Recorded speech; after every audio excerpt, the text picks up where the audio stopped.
The sun goes down and the world quiets. For most of us, it's a time for rest, for winding down. But for a select few, the real workday is just beginning. These are the night shift security guards, the solitary figures who watch over empty buildings, deserted parking lots, and silent hallways. They are the guardians of the quiet hours. But what happens when the quiet isn't so quiet anymore? What happens when the silence is broken by something that shouldn't be there? Tonight, we're stepping into their world. We're exploring the true terrors faced by solo security guards, from the psychological games the mind plays in isolation to encounters that defy any logical explanation. This isn't just about jump scares or ghost stories. It's about the very real fear that grips you when you're all alone, miles from help, and you realize the sound you just heard wasn't the wind. Let's start with the basics of the job. You're assigned to a property, maybe a sprawling office complex, an old warehouse, or a recently closed hospital.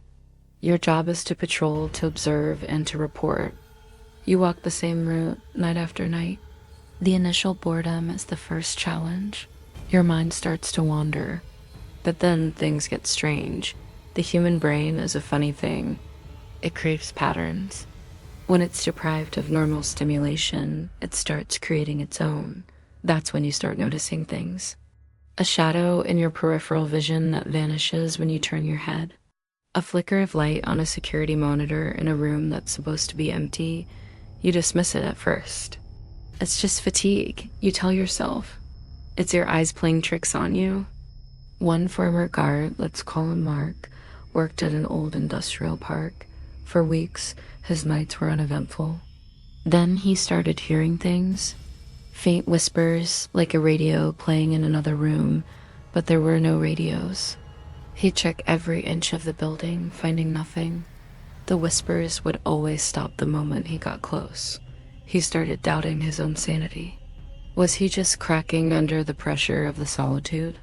He'd sit in his small security booth, watching the cameras, and he'd see it, a chair in a vacant office, slowly swiveling to face the camera. He rewound the tape that was there, clear as day. He reported it, of course. His supervisor laughed it off as a draft. But Mark knew. A draft doesn't open and close a specific filing cabinet drawer night after night. He quit a month later, unable to shake the feeling that he wasn't just guarding a building. He was sharing it.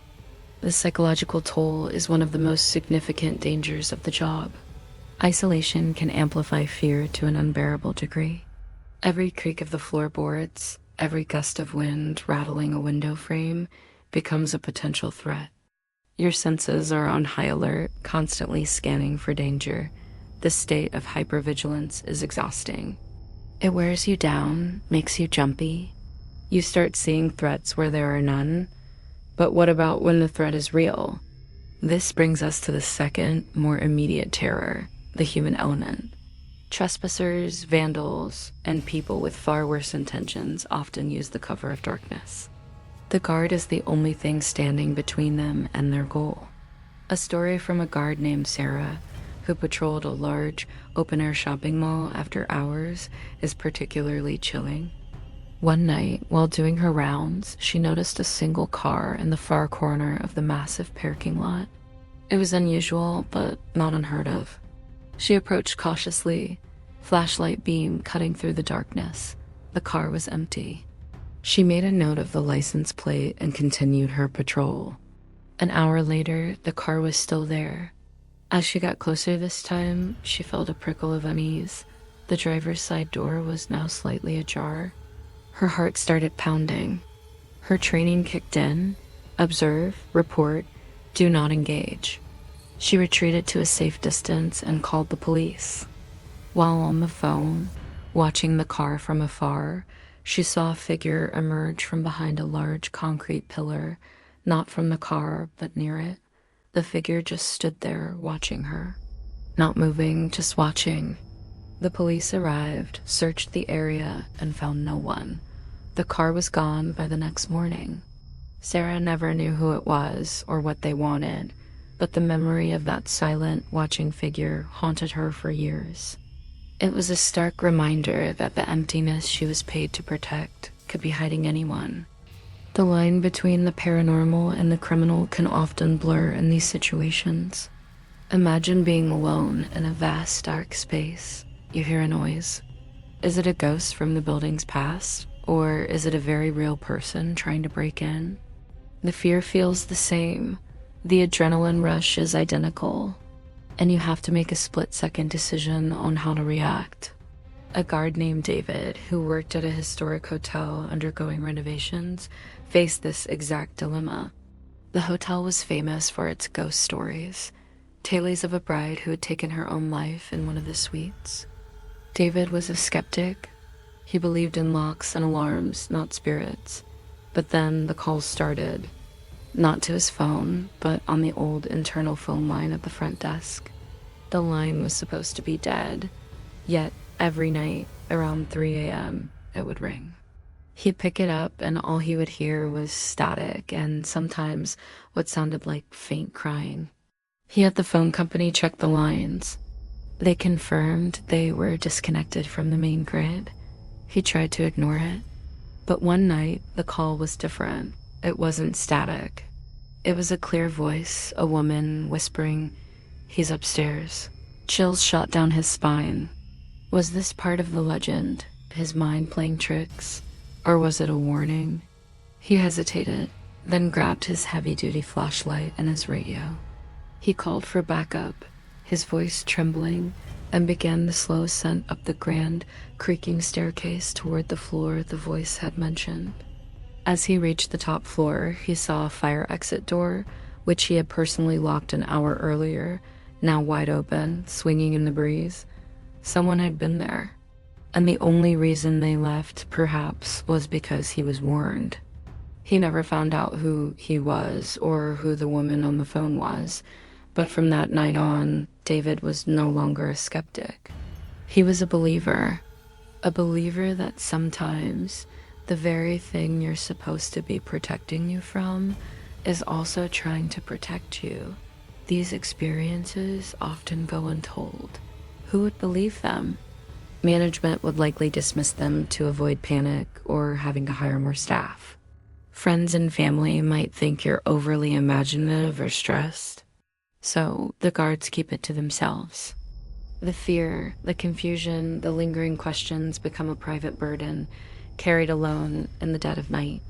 They are caught in a strange limbo, tasked with protecting the physical world while battling things that seem to come from somewhere else entirely. Think about the layout of these places. Modern office buildings with their endless cubicles that create a disorienting maze.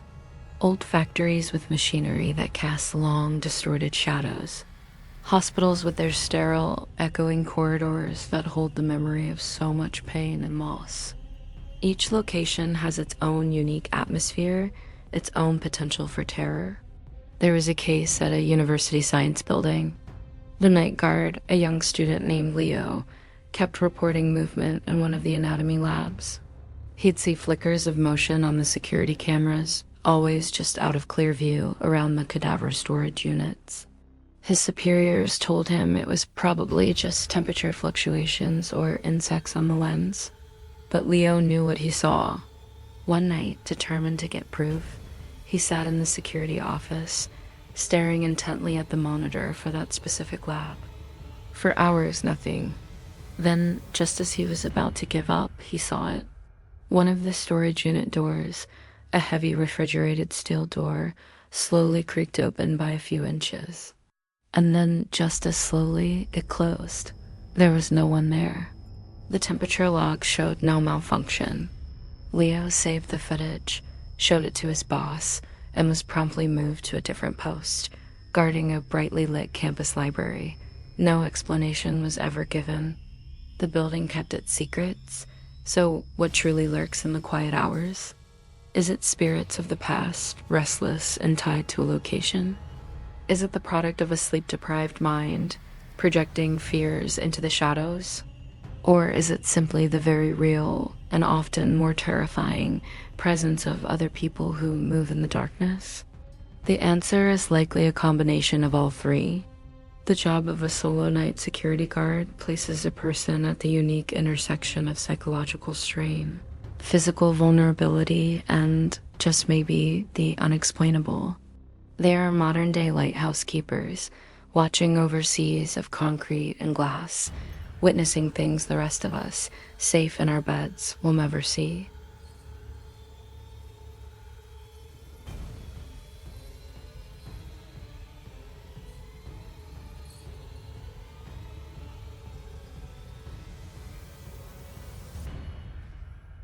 It is about standing watch over the border between our world and the one that wakes up when we go to sleep. Thank you for watching.